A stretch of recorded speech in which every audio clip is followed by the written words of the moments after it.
Ada sebuah istilah yang baru lahir namanya Wahabi lingkungan, Ustaz. Jadi Wahabi lingkungan ini didefinisikan sebagai seseorang pihak-pihak yang terlalu kritis terhadap kerusakan lingkungan dan berpegang pada data ilmiah itu dianggap terlalu tekstual atau kaku dalam melihat isu pembangunan dan mereka dituduh untuk menghalangi kemajuan. Padahal menurut data dari konteks ini itu sudah melampaui ambang batas kerusakan yang mengkhawatirkan. Bagaimana menurut Islam sendiri melihat fenomena ini menurut antum dan juga menurut Islam, khususnya dalam konteks kita sebagai muslim, sebagai khalifah di bumi untuk menjaga amanah lingkungan, Ustaz? Sudah kehabisan istilah ini. Apa hubungannya Wahabi dengan lingkungan gitu? Tapi saya melihat ini kembali kepada pengucapnya sendiri, ya. Dia pada saat mengucapkan itu karena terlalu kontekstual atau tekstual, bahasa begitu ya. Seakan-akan memang teman-teman kita yang membela supaya tetap mempertahankan keasrian bumi, tumbuh-tumbuhan. Ini berarti kontekstual sekali atau tekstual sekali sehingga tidak mengikuti perkembangan. Ini sebenarnya ini sedang membahasakan tentang diri si pengucap itu. Berarti dia tidak peduli dengan hal-hal semua ini. Ya kan gitu. Harusnya kan orang peduli. Mana yang harus dikelola, mana yang tidak boleh dikelola, mana yang harus dibiarkan. Allah Subhanahu wa taala ciptakan seperti itu. Jadi ini kekeliruan. Bagi saya ini hal yang tidak perlu dibahas gitu ya. Orang mau menggunakan istilah apapun terserah ya. Konsep-konsep atau kata-kata yang dikatakan dari dasarnya dari orang Syiah, istilah Wahabi itu terus dikembangkan dengan umat seperti momok yang menakutkan. Apa itu Wahabi? Ini live, mikrofon ya. Antum bisa dengarin, cerna pakai akal sehat. Apa yang menakutkan antum di sini? Wahabi itu momok menakutkan, membuat antum membunuh orang, atau misalnya mencuri harta orang, atau antum pulang dari sini antum lebih merasa dekat dengan Allah. Nah itu yang selalu diserang, yang kemurnian yang mereka katakan kontekstual itu kemurnian kepada nas Al-Quran dan Sunnah itu yang dianggap kaku. Padahal kita menganggap ada kemurnian. Kalau saya secara rasional ya. Saya kalau punya perusahaan, alhamdulillah Allah mudahkan saya punya perusahaan. Saya menerapkan sebuah SOP di kantor. Saya sebagai pemilik perusahaan, saya sangat suka kalau pegawai saya jalankan sesuai dengan SOP. Dan saya tidak suka kalau ada staf saya, kalau saya pribadi ya, staf saya yang punya inisiatif mengubah-ubah SOP semaunya sendiri.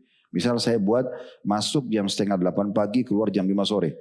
Lalu ada pegawai bilang, sudahlah saya masuk jam 9 aja. Dia mau langgar, dia semaunya sendiri gitu kan. Dengan alasan ini pemilik perusahaan terlalu kaku. Ya saya keluarin lah. Kan itu. Ya.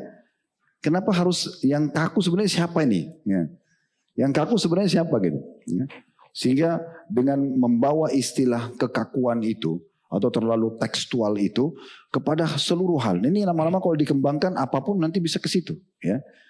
Jadi walaupun sampai merusak bumi, menjual negara kalau perlu nggak masalah. Ya.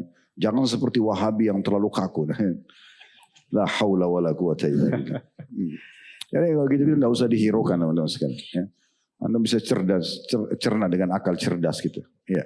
Oke, syukuran Ustaz. Selanjutnya, Ustaz, bagaimana pandangan Islam terhadap seseorang yang di tengah penderitaan kaum muslimin justru menunjukkan kekaguman berlebihan kepada teknologi militer pihak-pihak yang menindas kaum muslimin. Mereka bahkan cenderung merendahkan kondisi umat Islam sendiri yang terbelakang. Bagaimana Ustaz? Kenapa harus begitu? Apa yang mau dibanggakan gitu? Kalau ada secara individual atau perusahaan, non muslim misalnya, dia berhasil memproduksi sebuah produk dan kita butuh, oke, kita beli saja. Kalau memang kita mau promosikan, kita menjadi cabangnya, agennya, oke, tidak ada masalah. Tapi bukan berarti kita harus menjatuhkan umat Islam dan mengatakan umat Islam tidak bisa buat begini, gak bisa jualan begini. Itu keliru. Udah antum nikmati selama itu halal. Bab muamalah sangat terbuka.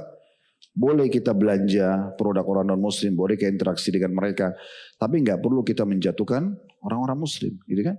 Dan orang muslim boleh membeli senjata dari mereka. Kasus Nabi Muhammad SAW waktu saat pembebasan kota Mekah, jumlah pasukan muslim itu 10.000 orang. Dan ada setelah pembebasan kota Mekah, mu'allaf masuk Islam dan bergabung dengan pasukan muslim 2.000 orang. Jadi berjumlah 12.000. Waktu itu akan terjadi perang besar di wilayah Hunain dengan suku Hawazim. Nabi SAW butuh senjata. Kebetulan yang punya pabrik, kalau kita sekarang pabrik produksi senjata perang waktu itu adalah Safwan. Safwan bin Umayyah bin Khalaf. Umayyah bin Khalaf ini majikannya Bilal yang meninggal di Badar dalam kondisi kafir, yang menyiksa Bilal dengan batu. Nah ini anaknya dia. Waktu ayahnya meninggal di Badar, yang gantikan sebagai tokoh Mekah Safwan ini. Nah Nabi SAW datang dan negosiasi sama Safwan. Dalam kondisi Safwan masih kafir waktu itu. Belum masuk Islam.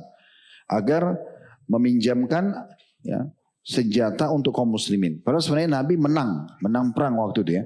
Nabi SAW bisa jadikan itu sebagai ghanimah, harta rampasan perang. Tapi Nabi tidak lakukan. Berarti ada interaksi dengan orang muslim pada saat produk mereka ada. Dan boleh digunakan untuk maslahat muslimin. Tapi jangan kita menjatuhkan umat Islam. Untuk apa? Seakan-akan umat Islam tidak bisa produksi atau yang lainnya. Umat Islam kita dianjurkan, bahkan hukumnya sunnah muakkadah, mempelajari ilmu-ilmu umum. Ya, mempelajari ilmu umum. Kita pelajari ilmu umum, ilmu kedokteran, ilmu apalah IT, perkembangan apa sekarang. Dan kalau ada umat Islam sudah mengerjakan itu, maka sudah fardu kifayah. Ya, atau sebagian ulama mengatakan sunnah muakkadah. Ada yang mempelajari sudah cukup, tidak perlu lagi ya, umat Islam menghabiskan semua waktu di sana, gitu kan? Itu sudah cukup. Allah alam. Jadi nggak perlu jatuhkan umat Islam hanya karena ada produk canggih dari orang-orang non Muslim itu. Ya. Oke, taib, syukran Ustaz.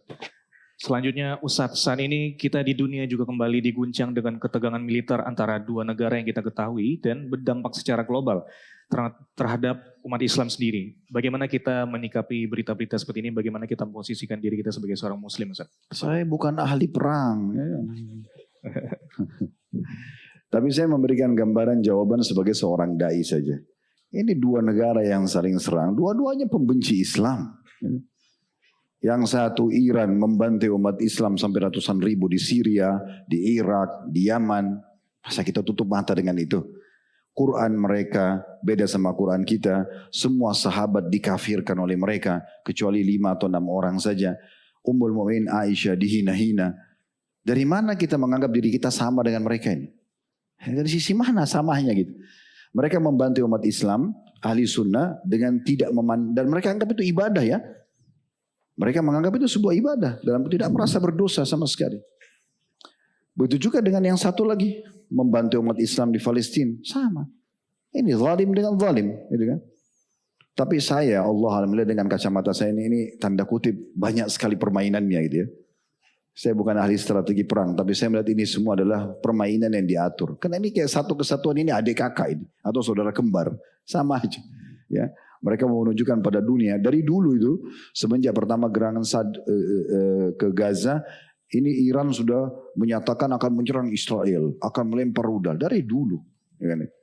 Dan rudalnya jatuh ke tanah-tanah kosong, jatuh ke tempat yang tidak jelas, sudah diatur. Ini permainan yang sudah tidak butuh dibahas. Udahlah kita zikir dan belajar ilmu agama saja. Ya. Kita lebih banyak memperbanyak ibadah, gak usah antum sibukin dengan itu. Apalagi bukan antum sedang pegang senjata perang jadi panglima perang. Kalau satu waktu saya dirobatkan jadi panglima perang, nah baru saya bahas tuh.